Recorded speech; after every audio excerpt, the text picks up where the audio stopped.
نبی پاک علیہ الصلوۃ والسلام کی محبت انسان کو کبھی بھی پریشان نہیں ہونے دیتی، الجھنے نہیں دیتی، تازہ دم رکھتا ہے حضور کا پیار۔ شرط یہ ہے کہ محبت صحیح ہو، اصلی ہو، باطن میں ہو۔ یہ آپ کے ذہن کے اندر کبھی بھی کسی بدبو کو نہیں آنے دے گی، طبیعت کو تازہ دم رکھے گی، سکون میں رہیں گے۔ لیکن نبی پاک علیہ السلام کی محبت کے کچھ تقاضے ہیں، ان تقاضوں کو سمجھنا پڑے گا۔ بالخصوص امت اس وقت جس جگہ پہ کھڑی ہے، آپ دیکھیں کہ اتنی بربریت اور اس جیتے جاگتے دیکھتے ماحول میں کہ جس میں ہر چیز کیمرے کی آنکھ دیکھ رہی ہے، اس میں اس قدر زیادہ اسرائیل کی جارحیت، اس کے جواب میں دو تین تازیانے ہیں وہ سمجھنے والے۔ ایک ہے کہ میں کوئی جذباتی بات کروں گا، آپ اس کی تائید کر دیں گے۔ ایک ہے کہ پہلوؤں پر غور کرنے کا وقت ہے کہ اتنے کٹھن ماحول میں بھی اگر مسلم امہ کے لیڈر بیدار نہیں ہو رہے تو آپ کو پس منظر سمجھنا پڑے گا کہ ہم نے نبی پاک کی محبت کے تقاضوں کو نہیں سمجھا۔ حضور سے محبت ہے نا، تو پھر نبی پاک کو تو سادہ طرز زندگی پسند ہے، حضور کو تو پسند نہیں ہے۔ اللہ کے محبوب نے تو دعا مانگ کے فقیری لی اللہ تعالیٰ سے۔ آپ کو پتہ ہے جب بندہ بہت زیادہ آسانیوں میں چلا جاتا ہے، بہت زیادہ اس کے پاس سہولیات ہو جاتی ہے، اس کا مرنے کو دل نہیں کرتا۔ خود نبی پاک علیہ السلام نے فرمایا قیامت کے قریب کافر تم پر جھپٹیں گے جس طرح بھوکے لوگ کھانے پر جھپٹتے ہیں۔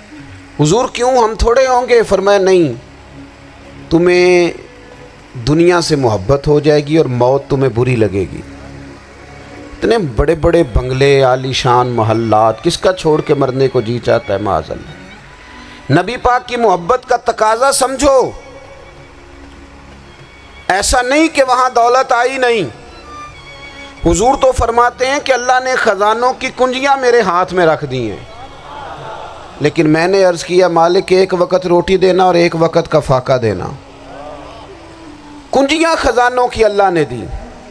جب تک آپ اپنا طرز زندگی، یہ جو بہت دنیا کا پیار ہے نا، بہت زیادہ مرنے کی ہرس، یہ بہت زیادہ جینے کی ہرس، تو اللہ تعالیٰ نے قرآن پاک میں یہودیوں کا طریقہ بیان کیا کہ وہ کبھی مرنے کی تمنا نہیں کریں گے کیونکہ جینے کی ہرس رکھتے ہیں۔ نبی پاک علیہ السلام کے غلاموں، طرز زندگی جب تک سادہ نہیں ہوتا اور جب تک یہ دنیا کے جھمیلوں سے کسی کو دولت دے کر پیچھے کر دیا جاتا ہے، کسی کو عہدہ دے کر چپ کرا دیا جاتا ہے، کسی کو اقتدار دے کر چپ کرا دیا جاتا ہے، رسول اللہ صلی اللہ علیہ وسلم کے سچے غلام ان ایک بات کی سمجھ آ گئی تھی کہ ہمیں ہمارے رب نے کہا ہے قل ان کنتم تحبون اللہ فاتبعونی یحببکم اللہ۔ اے محبوب آپ ان سے فرما دیں اگر رب سے محبت کرنا چاہتے ہیں تو آپ کی پیروی کریں، اللہ خود ان سے محبت فرمائے گا جب رب بھی ان کا ہو جائے گا، جب رب بھی ان کا کی محمد سے وفاتوں نے تو ہم، یہ جہاں چیز ہے کیا، یہ لوح و قلم تیرے ہیں، اس کا کیا مطلب ہوا؟ لوح و قلم، قلم لکھتی ہے نا تقدیریں، مقدر فیصلے، تو لوح و قلم تیرے ہیں، اس کا مطلب یہ ہے کہ پھر رب کریم تیرے اوپر فضل کرے گا، اور وہ جن فیصلوں کی امت کو دیانت سے چاہت ہے اللہ اپنے فضل سے وہ فیصلے فرمائے گا۔ جب تک زندگی حضور کی غلامی کی طرف نہیں جاتی وہ اللہ تعالیٰ کی تائید نہیں پاتی۔ حضرت عبداللہ ابن حذافہ رضی اللہ تعالیٰ عنہ کو رومیوں نے قید کر لیا تھا، اور جب رومی آپ کو قید کر رہے تھے، پکڑ رہے تھے، جنگ میں کچھ موڑ ایسا آ گیا کہ بظاہر مسلمانوں کے قدم پیچھے ہٹ رہے تھے، تو 1000 آدمی نے، 100 آدمی نے مل کے آپ کے گرد گھیرا ڈالا اور بڑی مشکل سے آپ کو گرفتار کیا۔ جب بادشاہ کے سامنے لے گئے نا تو بادشاہ سے اس کا سپہ سالار کہنے لگا کہ بندہ ضائع کرنے والا نہیں، یہ بات سمجھیں آپ۔ ہماری طبیعت کے مطابق جو بندہ پورا نہیں اترتا ہم ضائع کر دیتے ہیں۔ حالانکہ اگر آپ کو مخالف صف میں بندہ کام کا نظر آئے تو آپ غور فرمائیں کہ یہ ہمارے قافلہ محبت میں کیسے شامل ہو سکتا ہے، اس کے لیے جد و جہد کریں تاکہ اس سے کام لیا جا سکے۔ اس نے کہا روم کے بادشاہ نے بندہ ضائع کرنے والا نہیں، وزیر نے کہا بادشاہ سے، اس نے کہا کیا کریں؟ کچھ ایسا کریں کہ یہ معاذ اللہ ہمارے دین میں آ جائے، اور قرآن مجید نے واضح کہہ دیا ہے کہ یہودی اور عیسائی تم سے راضی نہیں ہو سکتے حتی تتبع ملتہم، جب تک کہ تم ان کے دین کی پیروی نہ کرو، ان کو کسی طریقے سے معاذ اللہ عیسائی بنایا جائے۔ تو بادشاہ کہنے لگا 2-3 چیزیں ہیں جس سے کوئی بندہ بھی خریدا جا سکتا ہے، کر لیتے ہیں بات۔ اس نے سب سے پہلے حضرت عبداللہ ابن حذافہ سے کہا کہ جتنے پیسے آپ کہیں گے آپ کو ملیں گے، آپ اس دین میں آ جائیں معاذ اللہ۔ تو حضرت عبداللہ ابن حذافہ نا، کچھ لوگ بڑے سیانے ہوتے ہیں، بردبار ہوتے ہیں، بعض باتوں پر غصہ نہیں کرتے، ہنستے ہیں۔ حضرت عبداللہ ابن حذافہ ہنس پڑے، فرمانے لگے تجھے کس نے بادشاہ بنایا؟ تو بڑا بیوقوف آدمی ہے۔ اس نے کہا کیا مطلب؟ فرمانے لگے نادان، میں تو تلوار لے کے میدان میں آیا ہوں، مجھے دولت کمانی ہوتی میں تجارت کرتا، میں تجارت نہیں کر رہا، میں تو شہادت کے لیے نکلا ہوا ہوں، اور تو مجھے کہہ رہا ہے پیسے لے لے، کو عقل کی بات کر۔ اس نے دوسری بات کی، اس نے کہا کہ میں بادشاہ ہوں، میرے نیچے جتنے بھی عہدے ہیں، وزیر، مشیر، وزیر خزانہ، جو آپ عہدہ کہیں گے آپ کو دے دیا جائے گا، آپ اس طرف آ جائیں۔ تو حضرت عبداللہ ابن حذافہ کہنے لگے پھر کہتا ہوں تو بڑا نادان ہے۔ فرمانے لگے میں حضور کا صحابی ہوں، اور صحابی ہونے سے بڑا عہدہ دنیا میں ہے ہی کوئی نہیں۔ صحابہ وہ صحابہ جن کی ہر صبح عید ہوتی تھی، خدا کا قرب حاصل تھا، نبی کی دید ہوتی تھی۔ کہا تو مجھے لالچ دے رہا ہے؟ اب انہوں نے ایک نئی چال چلی۔ وزیر کہنے لگا کہ میں ایک اور طرح سے معاذ اللہ کوشش کرتا ہوں پگھلا دینے کی۔ آپ اندر کمرے میں قید تھے تو وہاں ایک خاتون کو بنا سنوار کر بھیج دیا گیا۔ دوستو یاد رکھنا، تگڑا اور مضبوط جوان پتہ کون ہوتا ہے؟ جس کی نظریں پوری طرح اس کے کنٹرول میں ہوں۔ یہ علامت جوانی ہے۔ جس آدمی کا پوری طرح، 2 لوگ دنیا میں کبھی کوئی کارنامہ سر انجام نہیں دے سکتے، ایک جو حرام کھاتا ہو، ایک جس کی نظر ناپاک ہو۔ محمد بن قاسم جب یہاں آئے تھے نا تو ایک دن بڑے پریشان تھے، تو ایک بزرگ کہنے لگے آپ کیوں پریشان ہیں؟ کہنے لگے راجہ دہر سے مقابلہ ہے، اور ہماری فوج تو سندھ کے رستے بھی نہیں جانتی، زبان بھی نہیں جانتی، لڑیں گے کیسے؟ 2-4 دن کے بعد ان بزرگوں کی دوبارہ محمد بن قاسم سے ملاقات ہوئی تو بڑے خوش تھے۔ کہا اب آپ کیوں خوش ہیں؟ کہنے لگے وہ میرا مقابلہ نہیں کر سکتا، میں نے تحقیق کر لی ہے۔ کہا کیوں؟ کہنے لگے نظر کا گندہ ہے، اور جو نظر کے گندے ہوتے ہیں وہ میدانوں میں ٹھہرا نہیں کرتے۔ میدان کے لیے نکلنے کے لیے پاک جوانی کی ضرورت ہوتی، تطہیر مزاج ہونا ضروری ہوتا ہے، پاکیزہ افکار اور سچی اور سچی ستھری سوچوں کا ہونا ضروری ہوتا ہے۔ اس لیے فرمایا کہ میرا مقابلہ نہیں کر سکتا۔ حضرت عبداللہ ابن حذافہ کمرے میں تھے تو وزیر کی بیٹی اندر سجی سنوری پہنچ گئی۔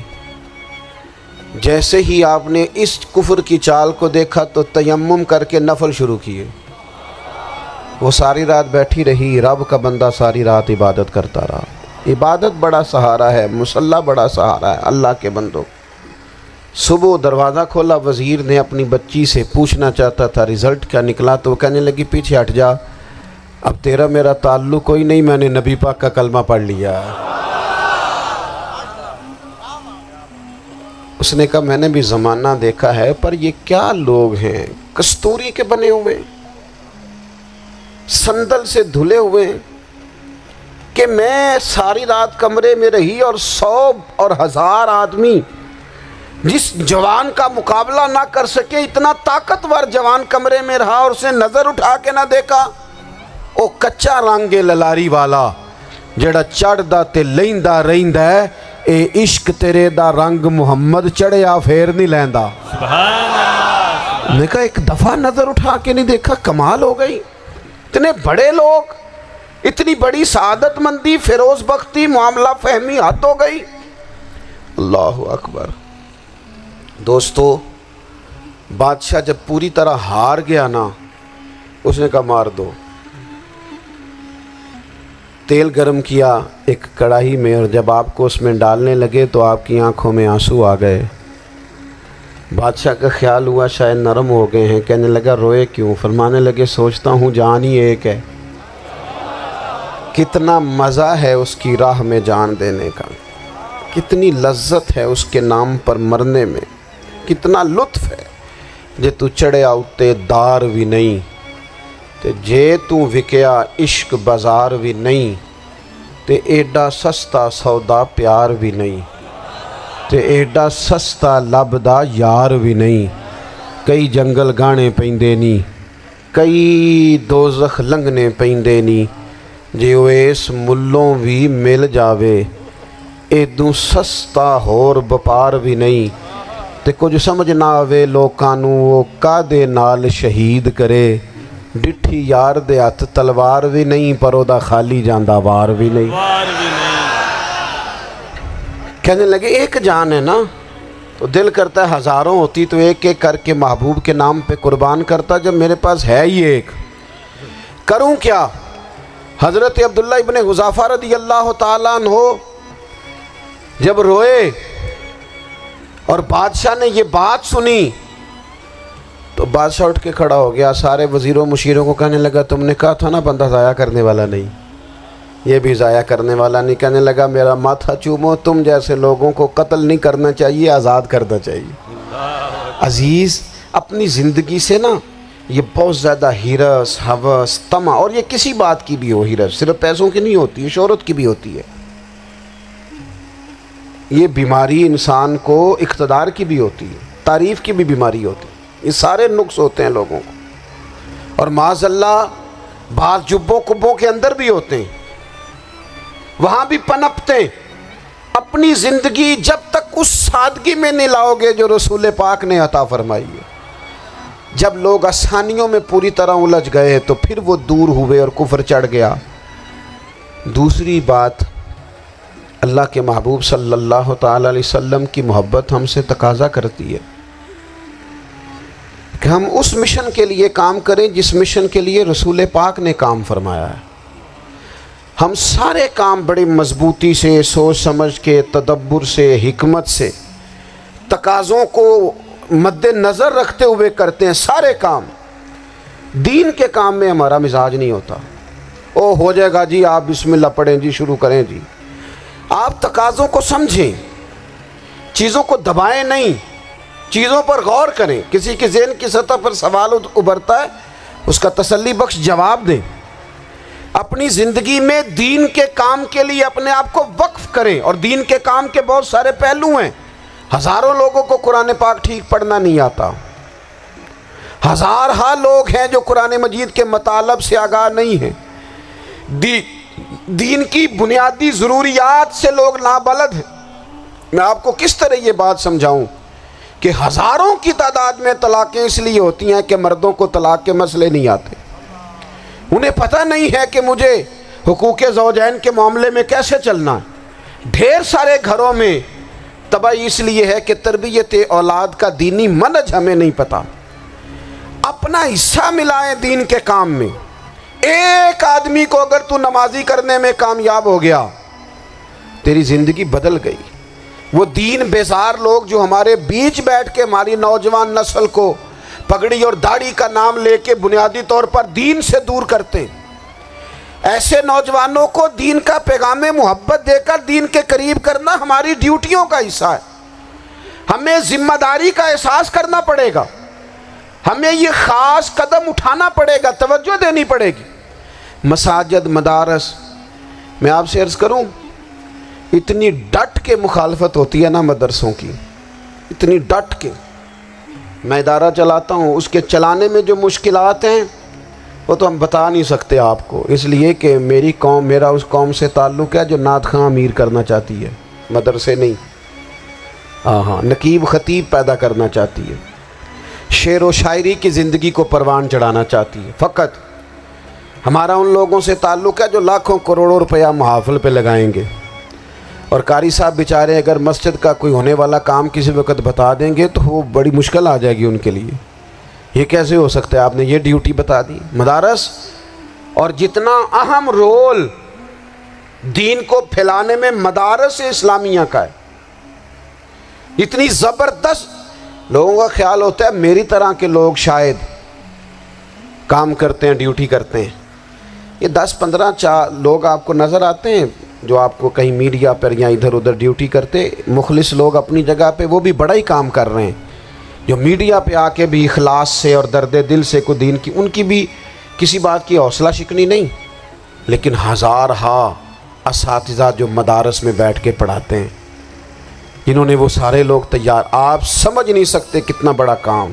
حفظ کا استاد جو ہوتا ہے نا, اس کی ڈیوٹی 24 گھنٹے ہوتی ہے فجر سے پہلے, اور اس نے بچوں کو اٹھانا ہے. تنخواہ تو ہم انہیں دینا نہیں نہ چاہتے جی, تنخواہ نہیں دے دی انہوں نے. ہمیں مولوی امیر نہ ہو جانا. مولوی نو تے سوٹ بھی 27ویں والی رات دے ہے تاکہ کدھر سوان کے عید والے دن پا نہ لوے, کیونکہ 27ویں تو بعد تے درزی پھڑتا ہی کوئی نہیں. کیوں حضرت ایسا ہی ہے نا, اس وقت تو نہیں نہ لیتا. تو ہم چاہتے ہیں مولوی ہماری مرضی کے ہماری طرح کا سوٹ نہ پہن لے. مدارس کی مضبوطی آپ یہ دیکھ لیں, یہ صلاح الدین ایوبی کا تعلق بھلا کس چیز سے تھا؟ غوث اعظم کے مدرسے سے.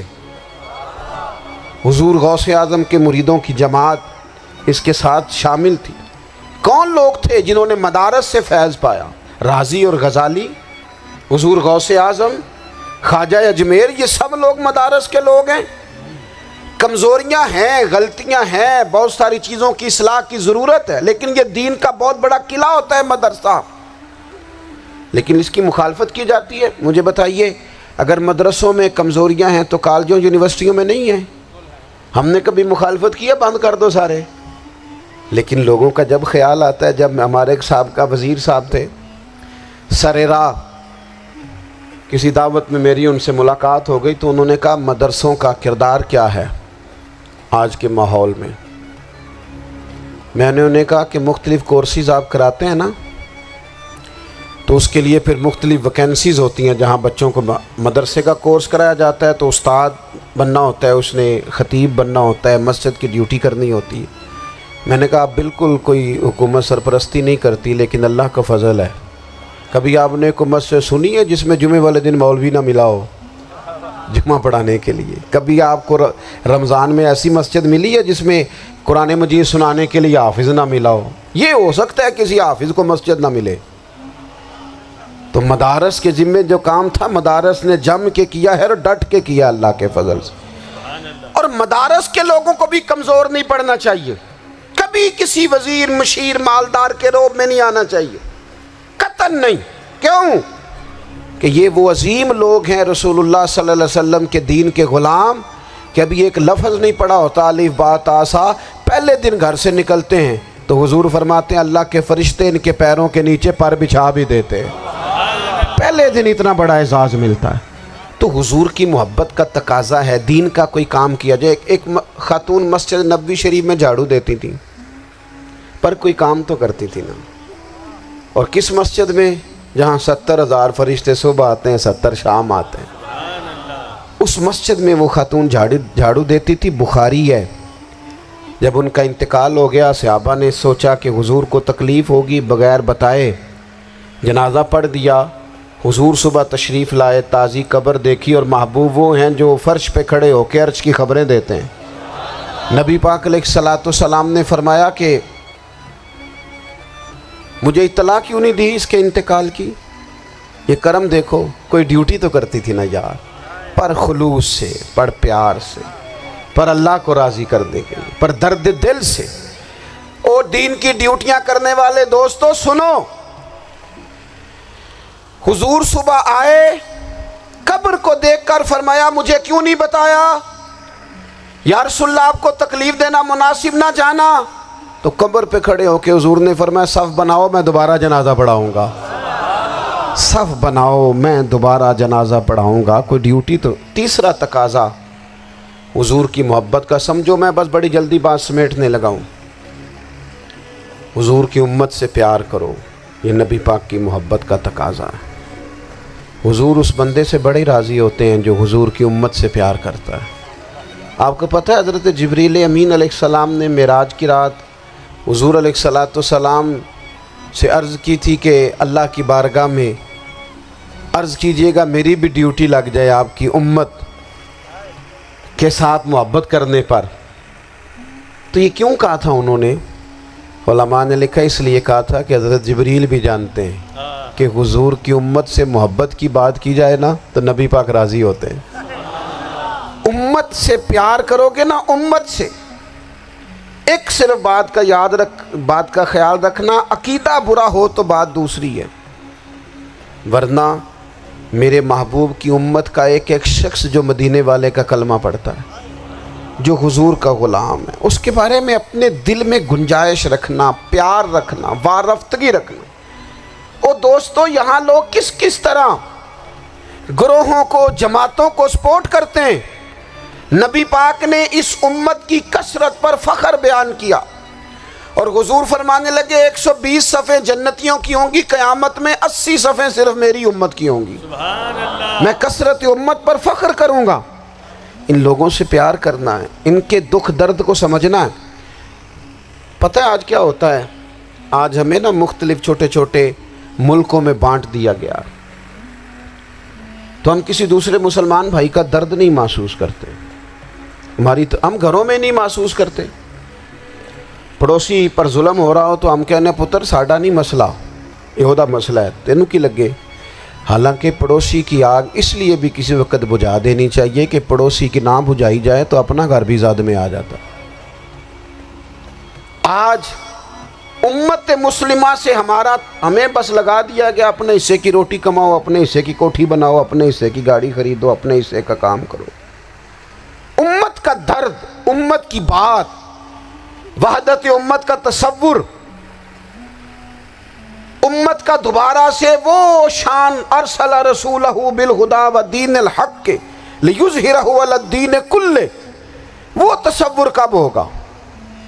اس وقت ہوگا جب ہم بات امت کی کریں گے۔ نبی پاک علیہ السلام نے فرمایا مسلمان کی مثال ایک جسم کی طرح ہے، جسم کے ایک حصے کو تکلیف ہو تو سارا آزمائش میں آ جاتا ہے۔ مجھے بتاؤ یہ انگلی درد کرتی ہو، یہ انگلی جسم کا حصہ ہے نا، تو میرا خیال ہے دماغ یہ کہہ دے گا کہ انگلی کی درد ہے نا مینوں کی لگے، دل کہہ دے گا کوئی نہیں ٹینشن لینے، انگلی کا مسئلہ ہے نا۔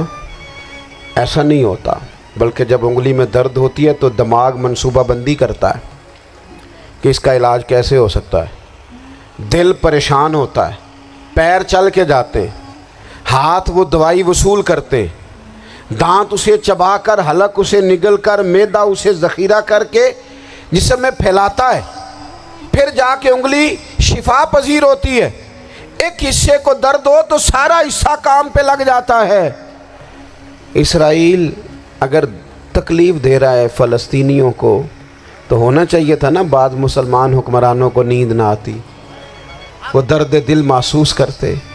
ہونا چاہیے تھا نا کہ بعض لوگ یہاں ہم کیا کرتے ہیں بھلا بیٹھ کے، اب تو مجھے بعض چیزوں سے کوفت بھی ہونے لگا، ہم دیتے ہیں بیان، مذمت۔ آپ کے بیان دینے سے کیا ہوگا؟ فلانے نے بھی بیان دے دیا، فلانے نے بھی کلپ دے دیا، یہ کیا کر رہے ہیں؟ یہ تو آپ زندہ رہنا چاہتے ہیں۔ وہ جس طرح آج کل ہمارے ہاں بہت ساری چونکہ جماعتیں ہیں تو کشمیر ڈے آتا ہے نا تو مل کے ریلی نہیں نکالی جا سکتی، سوال نہیں پیدا ہوتا، کیونکہ ہمیں جماعتوں کو زندہ رکھنا ہے۔ اس جماعت کی خبر الگ لگنی چاہیے، اس جماعت کی خبر الگ، تو ایسے کوئی انقلاب آئے گا؟ یاد رکھنا امت کو پوری کو ایک طاقتور آواز بننا پڑے گا، ہمیں تھوڑا تھوڑا اوپر اٹھ کے سوچنا پڑے گا۔ خدا را اللہ تعالیٰ مجھے معاف کرے اگر کوئی بات میں ستی کر رہا ہوں، دل کی گہرائی سے عرض کرتا ہوں اب تو بڑا سخت وقت آ گیا۔ اب چونکہ اب تو کیمرے کی آنکھ آئی ہے تو وہ زخمی بچے دیکھے نہیں جاتے، وہ تڑپتی مائیں دیکھی نہیں جاتی، وہ سسکتی اور آواز دیتی بیٹیاں سنی نہیں جاتی۔ وہ آوازیں ایسی ہیں جیسے وہ رات کے سناٹوں میں چیخیں بن کے لوگوں کو جگایا کریں گی۔ خدا را کچھ جرم ایسے ہوتے ہیں جن کی سزائیں بڑی سخت ہوتی ہیں، جن کی معافی بڑی مشکل سے ہوتی ہے۔ اپنے اندر جذبہ ایمانی پیدا کریں۔ اور میرے دوستو، بستر پر بھی تو لوگ ماری جایا کرتے ہیں نا۔ اپنی زندگی رسول اللہ صلی اللہ علیہ وسلم کے دین کے نام کرو۔ جذبہ جہاد، شوق شہادت اور عشق رسول، یہ عناصر ہیں جو امت مسلمہ کو پیروں پر کھڑا کریں گے۔ 2 منٹ کے لیے سوچو، امت اگر اسی طرح کٹتی رہی، پریشان رہی، دکھتی رہی، اور باری باری کر کے، اقبال نے کیا کہا تھا؟ اس نے کہا تھا وطنوں میں، انہوں نے کہا تھا کہ ان تازہ خداؤں میں بڑا سب سے وطن ہے، جو پیرہن اس کا ہے وہ مذہب کا کفن ہے۔ تو اقبال ہم کیا کریں؟ کہنے لگے بازو تیرا توحید کی قوت سے قوی ہے، اسلام تیرا دیس ہے، کیونکہ تو مصطفی ہے۔ تو بحیثیت مسلمان سوچنا شروع کر، بحیثیت مسلمان، اور یوں تو سید بھی ہو، مرزا بھی ہو، افغان بھی ہو، تم سبھی کچھ ہو، بتاؤ کہ مسلمان بھی ہو۔ تمہارے اندر کہیں سے کوئی مومن بھی بولتا ہے کہ نہیں؟ علاقائی تعصبات اور ملکی سرحدوں میں قید ہو جانے والوں، تم ایک نبی کی امت ہو۔ کیوں نہیں سمجھتے کہ جب کشمیر کی بیٹی روتی ہے تو مدینے والے محبوب پاک علیہ السلام کی امت کی بیٹی روتی ہے، جب فلسطین کی بیٹی روتی ہے تو امت کی بیٹیاں روتی ہیں۔ خدا را کچھ درد دل اپنی طبیعت میں پیدا کریں۔ میں حکمرانوں کی بات نہیں کرتا، میں تو عام لوگوں سے ایسے تبصرے سنتا ہوں جو نہیں کرنے چاہیے۔ وہ نہیں جی نہیں، دوسرا رخ بھی دیکھو، عام آدمی اٹھ کے، عام لوگ بھی یہ خطرناک سوچیں اور ان سے خوفناک نتائج برآمد ہوں گے۔ تو 3 باتیں میں نے آپ کی خدمت میں عرض کی ہیں۔ ایک تو کوشش کریں اپنی زندگی کے اندر کہ زندگی کو سادہ کریں، پیسہ ضرور کمائیں لیکن پیسے سے پیار نہ کرو، پیار تو مدینے والے رسول سے کرنا۔ دولتیں، ہرس، ہوس، طمع، ان سے باہر آؤ۔ اور دوسری گزارش آپ کی خدمت میں یہ عرض کی ہے، کچھ نہ کچھ دین کا کام، اور اس میں بھی شہرتوں سے بچتے ہوئے، تصویروں سے بچتے ہوئے۔ میں ہر محفل میں شاید کہتا ہوں میری فوٹو آ رہی ہے اور لائیو آ رہا ہے اور فلاں ہو رہا ہے، لیکن اس محفل کا خوبصورت انسان وہ ہے جو سب سے پیچھے بیٹھا ہے۔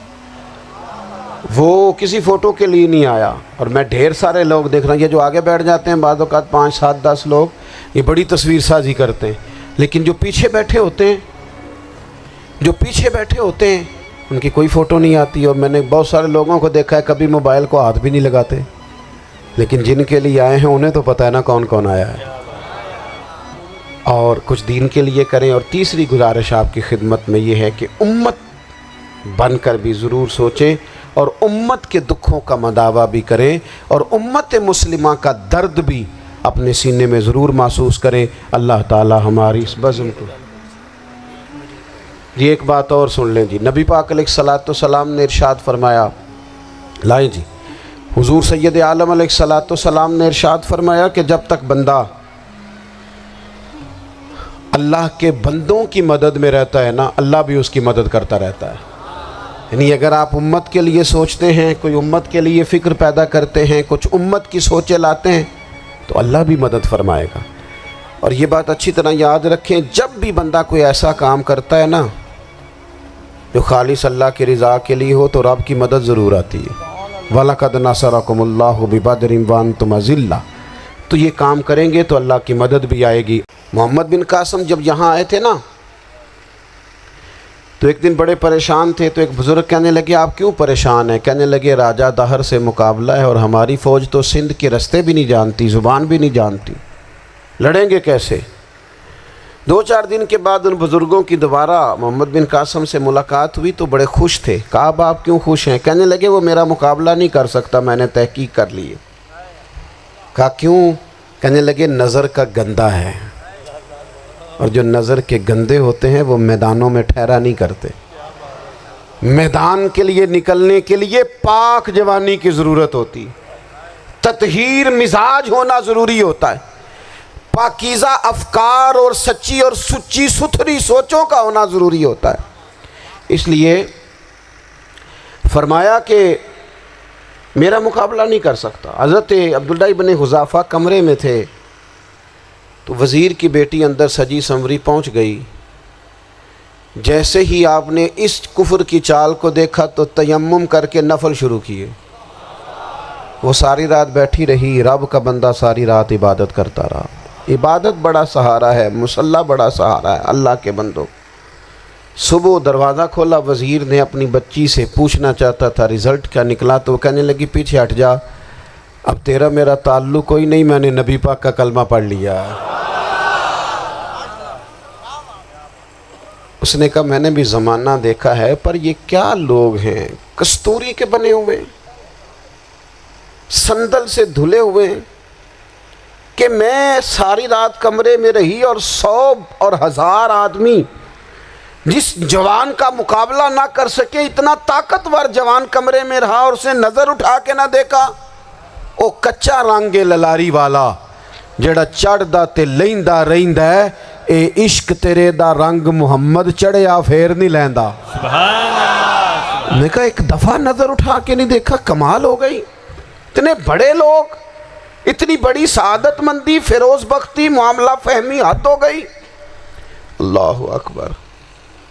دوستو، بادشاہ جب پوری طرح ہار گیا نا، اس نے کہا مار دو۔ تیل گرم کیا ایک کڑاہی میں، اور جب آپ کو اس میں ڈالنے لگے تو آپ کی آنکھوں میں آنسو آ گئے۔ بادشاہ کا خیال ہوا شاید نرم ہو گئے ہیں، کہنے لگا روئے کیوں؟ فرمانے لگے سوچتا ہوں جان ہی ایک ہے، کتنا مزہ ہے اس کی راہ میں جان دینے کا، کتنی لذت ہے اس کے نام پر مرنے میں، کتنا لطف ہے۔ جے تو چڑھیا اتے دار بھی نہیں تے جے تو وکیا عشق بازار بھی نہیں، تے ایڈا سستا سودا پیار بھی نہیں، تے ایڈا سستا لبدا یار بھی نہیں۔ کئی جنگل گانے پیندے نہیں، کئی دوزخ لنگنے پیندے نہیں، جے وہ اس ملوں بھی مل جاوے ایدوں سستا ہور بپار بھی نہیں۔ تے کچھ سمجھ نہ آوے لوکاں نوں وہ کادے نال شہید کرے، ڈٹھی یار دے ہاتھ تلوار بھی نہیں، پر او دا خالی جاندہ وار بھی نہیں۔ وار بھی نہیں۔ کہنے لگے ایک جان ہے نا، تو دل کرتا ہے ہزاروں ہوتی تو ایک ایک کر کے محبوب کے نام پہ قربان کرتا، جب میرے پاس ہے ہی ایک، کروں کیا؟ حضرت عبداللہ ابن حذافہ رضی اللہ تعالیٰ عنہ جب روئے اور بادشاہ نے یہ بات سنی تو بادشاہ اٹھ کے کھڑا ہو گیا، سارے وزیروں مشیروں کو کہنے لگا تم نے کہا تھا نا بندہ ضائع کرنے والا نہیں، یہ بھی ضائع کرنے والا نہیں۔ کہنے لگا میرا ماتھا چومو، تم جیسے لوگوں کو قتل نہیں کرنا چاہیے، آزاد کرنا چاہیے۔ عزیز، اپنی زندگی سے نا یہ بہت زیادہ ہرس، ہوس، طمع، اور یہ کسی بات کی بھی ہو، ہرس صرف پیسوں کی نہیں ہوتی ہے، شہرت کی بھی ہوتی ہے، یہ بیماری انسان کو اقتدار کی بھی ہوتی ہے، تعریف کی بھی بیماری ہوتی ہے، یہ سارے نقص ہوتے ہیں لوگوں کو، اور معاذ اللہ بعض جبوں کبوں کے اندر بھی ہوتے ہیں، وہاں بھی پنپتے ہیں۔ اپنی زندگی جب تک اس سادگی میں نہیں لاؤ گے جو رسول پاک نے عطا فرمائی ہے، جب لوگ آسانیوں میں پوری طرح الجھ گئے تو پھر وہ دور ہوئے اور کفر چڑھ گیا۔ دوسری بات، اللہ کے محبوب صلی اللہ تعالی علیہ وسلم کی محبت ہم سے تقاضا کرتی ہے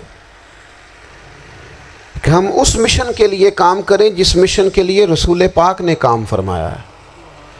ہم سارے کام بڑی مضبوطی سے، سوچ سمجھ کے، تدبر سے، حکمت سے، تقاضوں کو مد نظر رکھتے ہوئے کرتے ہیں، سارے کام۔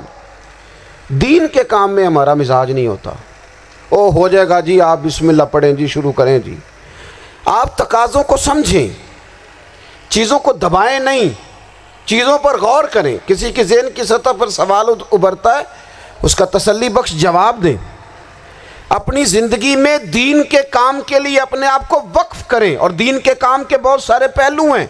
ہزاروں لوگوں کو قرآن پاک ٹھیک پڑھنا نہیں آتا، ہزارہا لوگ ہیں جو قرآن مجید کے مطالب سے آگاہ نہیں ہیں، دین کی بنیادی ضروریات سے لوگ نابلد ہیں۔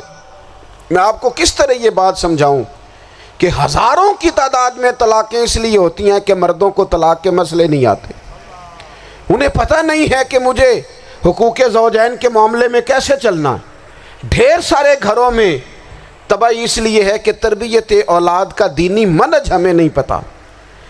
اپنا حصہ ملائیں دین کے کام میں۔ ایک آدمی کو اگر تو نمازی کرنے میں کامیاب ہو گیا، تیری زندگی بدل گئی۔ وہ دین بیزار لوگ جو ہمارے بیچ بیٹھ کے ہماری نوجوان نسل کو پگڑی اور داڑھی کا نام لے کے بنیادی طور پر دین سے دور کرتے ہیں، ایسے نوجوانوں کو دین کا پیغام محبت دے کر دین کے قریب کرنا ہماری ڈیوٹیوں کا حصہ ہے۔ ہمیں ذمہ داری کا احساس کرنا پڑے گا، ہمیں یہ خاص قدم اٹھانا پڑے گا، توجہ دینی پڑے گی۔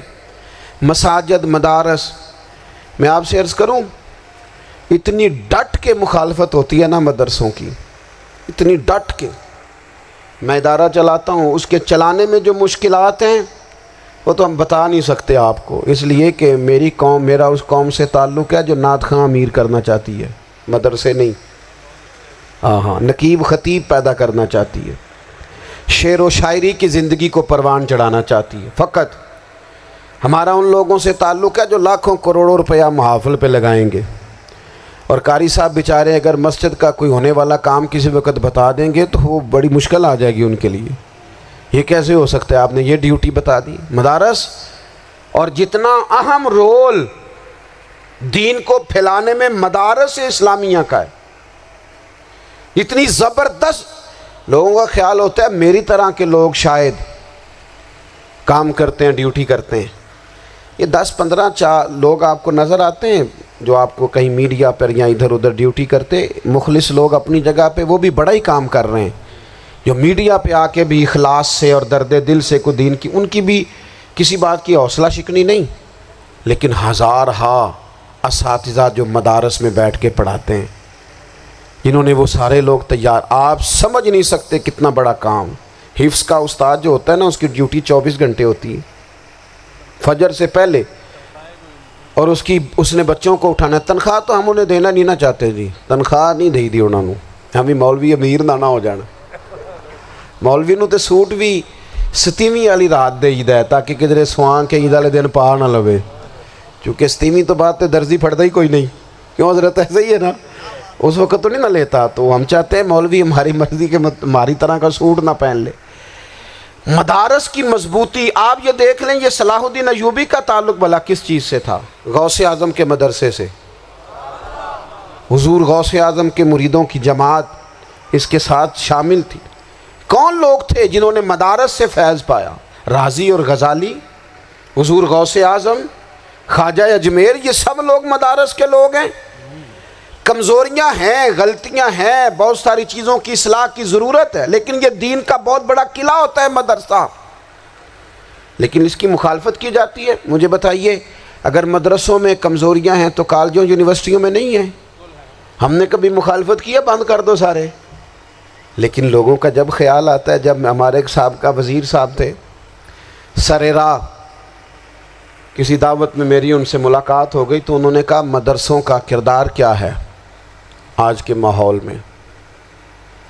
میں نے انہیں کہا کہ مختلف کورسز آپ کراتے ہیں نا، تو اس کے لیے پھر مختلف ویکنسیز ہوتی ہیں، جہاں بچوں کو مدرسے کا کورس کرایا جاتا ہے تو استاد بننا ہوتا ہے، اس نے خطیب بننا ہوتا ہے، مسجد کی ڈیوٹی کرنی ہوتی ہے۔ میں نے کہا آپ بالکل کوئی حکومت سرپرستی نہیں کرتی، لیکن اللہ کا فضل ہے، کبھی آپ نے کوئی مسجد سنی ہے جس میں جمعے والے دن مولوی نہ ملا ہو جمعہ پڑھانے کے لیے؟ کبھی آپ کو رمضان میں ایسی مسجد ملی ہے جس میں قرآن مجید سنانے کے لیے حافظ نہ ملا ہو؟ یہ ہو سکتا ہے کسی حافظ کو مسجد نہ ملے۔ تو مدارس کے ذمے جو کام تھا، مدارس نے جم کے کیا ہے اور ڈٹ کے کیا اللہ کے فضل سے۔ اور مدارس کے لوگوں کو بھی کمزور نہیں پڑنا چاہیے، کبھی کسی وزیر، مشیر، مالدار کے روب میں نہیں آنا چاہیے، قطعاً نہیں۔ کیوں؟ کہ یہ وہ عظیم لوگ ہیں، رسول اللہ صلی اللہ علیہ وسلم کے دین کے غلام، کہ ابھی ایک لفظ نہیں پڑھا ہوتا الف با تا سا، پہلے دن گھر سے نکلتے ہیں تو حضور فرماتے ہیں اللہ کے فرشتے ان کے پیروں کے نیچے پر بچھا بھی دیتے ہیں، پہلے دن اتنا بڑا اعزاز ملتا ہے۔ تو حضور کی محبت کا تقاضا ہے، دین کا کوئی کام کیا جائے۔ ایک خاتون مسجد نبوی شریف میں جھاڑو دیتی تھی، پر کوئی کام تو کرتی تھی نا، اور کس مسجد میں؟ جہاں 70,000 فرشتے صبح آتے ہیں 70 شام آتے ہیں. اس مسجد میں وہ خاتون جھاڑو دیتی تھی. بخاری ہے. جب ان کا انتقال ہو گیا صحابہ نے سوچا کہ حضور کو تکلیف ہوگی، بغیر بتائے جنازہ پڑھ دیا. حضور صبح تشریف لائے، تازی قبر دیکھی، اور محبوب وہ ہیں جو فرش پہ کھڑے ہو کے عرش کی خبریں دیتے ہیں. نبی پاک علیہ الصلوۃ والسلام نے فرمایا کہ مجھے اطلاع کیوں نہیں دی اس کے انتقال کی؟ یہ کرم دیکھو، کوئی ڈیوٹی تو کرتی تھی نا یار، پر خلوص سے، پر پیار سے، پر اللہ کو راضی کرنے کے لیے، پر درد دل سے. اور دین کی ڈیوٹیاں کرنے والے دوستو سنو، حضور صبح آئے، قبر کو دیکھ کر فرمایا مجھے کیوں نہیں بتایا؟ یا رسول اللہ آپ کو تکلیف دینا مناسب نہ جانا؟ تو قبر پہ کھڑے ہو کے حضور نے فرمایا صف بناؤ، میں دوبارہ جنازہ پڑھاؤں گا. صف بناؤ، میں دوبارہ جنازہ پڑھاؤں گا. کوئی ڈیوٹی تو. تیسرا تقاضا حضور کی محبت کا. سمجھو میں بس بڑی جلدی بات سمیٹنے لگا ہوں. حضور کی امت سے پیار کرو، یہ نبی پاک کی محبت کا تقاضا ہے. حضور اس بندے سے بڑے راضی ہوتے ہیں جو حضور کی امت سے پیار کرتا ہے. آپ کو پتہ ہے حضرت جبریل امین علیہ السلام نے معراج کی رات حضور علیہ الصلوۃ والسلام سے عرض کی تھی کہ اللہ کی بارگاہ میں عرض کیجئے گا میری بھی ڈیوٹی لگ جائے آپ کی امت کے ساتھ محبت کرنے پر. تو یہ کیوں کہا تھا انہوں نے؟ علماء نے لکھا اس لیے کہا تھا کہ حضرت جبریل بھی جانتے ہیں کہ حضور کی امت سے محبت کی بات کی جائے نا تو نبی پاک راضی ہوتے ہیں. امت سے پیار کرو گے نا، امت سے. ایک صرف بات کا خیال رکھنا، عقیدہ برا ہو تو بات دوسری ہے، ورنہ میرے محبوب کی امت کا ایک ایک شخص جو مدینے والے کا کلمہ پڑھتا ہے، جو حضور کا غلام ہے، اس کے بارے میں اپنے دل میں گنجائش رکھنا، پیار رکھنا، وارفتگی رکھنا. اور دوستو یہاں لوگ کس طرح گروہوں کو، جماعتوں کو سپورٹ کرتے ہیں. نبی پاک نے اس امت کی کثرت پر فخر بیان کیا اور حضور فرمانے لگے 120 صفیں جنتیوں کی ہوں گی، قیامت میں 80 صفیں صرف میری امت کی ہوں گی. سبحان اللہ. میں کثرت امت پر فخر کروں گا. ان لوگوں سے پیار کرنا ہے، ان کے دکھ درد کو سمجھنا ہے. پتہ ہے آج کیا ہوتا ہے؟ آج ہمیں نا مختلف چھوٹے چھوٹے ملکوں میں بانٹ دیا گیا، تو ہم کسی دوسرے مسلمان بھائی کا درد نہیں محسوس کرتے. ہم گھروں میں نہیں محسوس کرتے. پڑوسی پر ظلم ہو رہا ہو تو ہم کہنے پتر ساڈا نہیں مسئلہ، یہ مسئلہ ہے، تینوں کی لگے. حالانکہ پڑوسی کی آگ اس لیے بھی کسی وقت بجھا دینی چاہیے کہ پڑوسی کی نہ بجھائی جائے تو اپنا گھر بھی زاد میں آ جاتا. آج امت مسلمہ سے ہمیں بس لگا دیا گیا اپنے حصے کی روٹی کماؤ، اپنے حصے کی کوٹھی بناؤ، اپنے حصے کی گاڑی خریدو، اپنے حصے کا کام کرو. امت کا درد، امت کی بات، وحدت امت کا تصور، امت کا دوبارہ سے وہ شان ارسل رسولہ بالہدی ودین الحق لیظہرہ علی الدین کلہ، وہ تصور کب ہوگا؟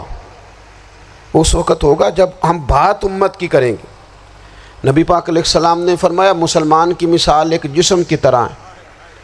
جسم کے ایک حصے کو تکلیف ہو تو سارا آزمائش میں آ جاتا ہے. مجھے بتاؤ یہ انگلی درد کرتی ہو، یہ انگلی جسم کا حصہ ہے نا، تو میرا خیال ہے دماغ یہ کہہ دے گا کہ انگلی کی درد ہے نا منو کی لگے، دل کہہ دے گا کوئی نہیں ٹینشن لینے، انگلی کا مسئلہ ہے نا. ایسا نہیں ہوتا، بلکہ جب انگلی میں درد ہوتی ہے تو دماغ منصوبہ بندی کرتا ہے کہ اس کا علاج کیسے ہو سکتا ہے. دل پریشان ہوتا ہے، پیر چل کے جاتے ہیں، ہاتھ وہ دوائی وصول کرتے، دانت اسے چبا کر، حلق اسے نگل کر، معدہ اسے ذخیرہ کر کے جسم میں پھیلاتا ہے، پھر جا کے انگلی شفا پذیر ہوتی ہے. ایک حصے کو درد ہو تو سارا حصہ کام پہ لگ جاتا ہے. اسرائیل اگر تکلیف دے رہا ہے فلسطینیوں کو تو ہونا چاہیے تھا نا بعض مسلمان حکمرانوں کو نیند نہ آتی، وہ درد دل محسوس کرتے. ہونا چاہیے تھا نا کہ بعض لوگ یہاں ہم کیا کرتے ہیں بھلا بیٹھ کے، اب تو مجھے بعض چیزوں سے کوفت بھی ہونے لگا. ہم دیتے ہیں بیان، مذمت. آپ کے بیان دینے سے کیا ہوگا؟ فلانے نے بھی بیان دے دیا، فلانے نے بھی کلپ دے دیا، یہ کیا کر رہے ہیں؟ یہ تو آپ زندہ رہنا چاہتے ہیں۔ وہ جس طرح آج کل ہمارے ہاں بہت ساری چونکہ جماعتیں ہیں، تو کشمیر ڈے آتا ہے نا، تو مل کے ریلی نہیں نکالی جا سکتی، سوال نہیں پیدا ہوتا، کیونکہ ہمیں جماعتوں کو زندہ رکھنا ہے۔ اس جماعت کی خبر الگ لگنی چاہیے، اس جماعت کی خبر الگ، تو ایسے کوئی انقلاب آئے گا؟ یاد رکھنا، امت کو پوری کو ایک طاقتور آواز بننا پڑے گا۔ ہمیں تھوڑا تھوڑا اوپر اٹھ کے سوچنا پڑے گا۔ خدا را اللہ تعالیٰ مجھے معاف کرے اگر کوئی بات میں سطحی کر رہا ہوں، دل کی گہرائی سے عرض کرتا ہوں، اب تو بڑا سخت وقت آ گیا۔ اب چونکہ اب تو کیمرے کی آنکھ آئی ہے تو وہ زخمی بچے دیکھے نہیں جاتے، وہ تڑپتی مائیں دیکھی نہیں جاتی، وہ سسکتی اور آواز دیتی بیٹیاں سنی نہیں جاتی۔ وہ آوازیں ایسی ہیں جیسے وہ رات کے سناٹوں میں چیخیں بن کے لوگوں کو جگایا کریں گی۔ خدا را کچھ جرم ایسے ہوتے ہیں جن کی سزائیں بڑی سخت ہوتی ہیں، جن کی معافی بڑی مشکل سے ہوتی۔ اپنے اندر جذبہ ایمانی پیدا کریں۔ اور میرے دوستو، بستر پر بھی تو لوگ ماری جایا کرتے ہیں نا۔ اپنی زندگی رسول اللہ صلی اللہ علیہ وسلم کے دین کے نام کرو۔ جذبہ جہاد، شوق شہادت اور عشق رسول، یہ عناصر ہیں جو امت مسلمہ کو پیروں پر کھڑا کریں گے۔ 2 منٹ کے لیے سوچو، امت اگر اسی طرح کٹتی رہی، پریشان رہی، دکھتی رہی، اور باری باری کر کے، اقبال نے کیا کہا تھا؟ اس نے کہا تھا وطنوں میں، انہوں نے کہا تھا کہ ان تازہ خداؤں میں بڑا سب سے وطن ہے، جو پیرہن اس کا ہے وہ مذہب کا کفن ہے۔ تو اقبال ہم کیا کریں؟ کہنے لگے بازو تیرا توحید کی قوت سے قوی ہے، اسلام تیرا دیس ہے، کیونکہ تو مصطفی ہے۔ تو بحیثیت مسلمان سوچنا شروع کر، بحیثیت مسلمان، اور یوں تو سید بھی ہو، مرزا بھی ہو، افغان بھی ہو، تم سبھی کچھ ہو، بتاؤ کہ مسلمان بھی ہو۔ تمہارے اندر کہیں سے کوئی مومن بھی بولتا ہے کہ نہیں؟ علاقائی تعصبات اور ملکی سرحدوں میں قید ہو جانے والوں، تم ایک نبی کی امت ہو۔ کیوں نہیں سمجھتے کہ جب کشمیر کی بیٹی روتی ہے تو مدینے والے محبوب پاک علیہ السلام کی امت کی بیٹی روتی ہے، جب فلسطین کی بیٹی روتی ہے تو امت کی بیٹیاں روتی۔ خدا را کچھ درد دل اپنی طبیعت میں پیدا کریں۔ میں حکمرانوں کی بات نہیں کرتا، میں تو عام لوگوں سے ایسے تبصرے سنتا ہوں جو نہیں کرنے چاہیے۔ وہ نہیں جی نہیں، دوسرا رخ بھی دیکھو، عام آدمی اٹھ کے، عام لوگ بھی یہ خطرناک سوچیں اور ان سے خوفناک نتائج برآمد ہوں گے۔ تو 3 باتیں میں نے آپ کی خدمت میں عرض کی ہیں۔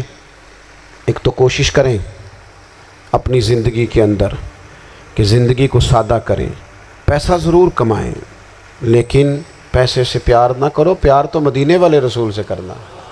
دولتیں، ہرس، ہوس، طمع، ان سے باہر آؤ۔ اور دوسری گزارش آپ کی خدمت میں یہ عرض کی ہے، کچھ نہ کچھ دین کا کام، اور اس میں بھی شہرتوں سے بچتے ہوئے، تصویروں سے بچتے ہوئے۔ میں ہر محفل میں شاید کہتا ہوں میری فوٹو آ رہی ہے اور لائیو آ رہا ہے اور فلاں ہو رہا ہے، لیکن اس محفل کا خوبصورت انسان وہ ہے جو سب سے پیچھے بیٹھا ہے۔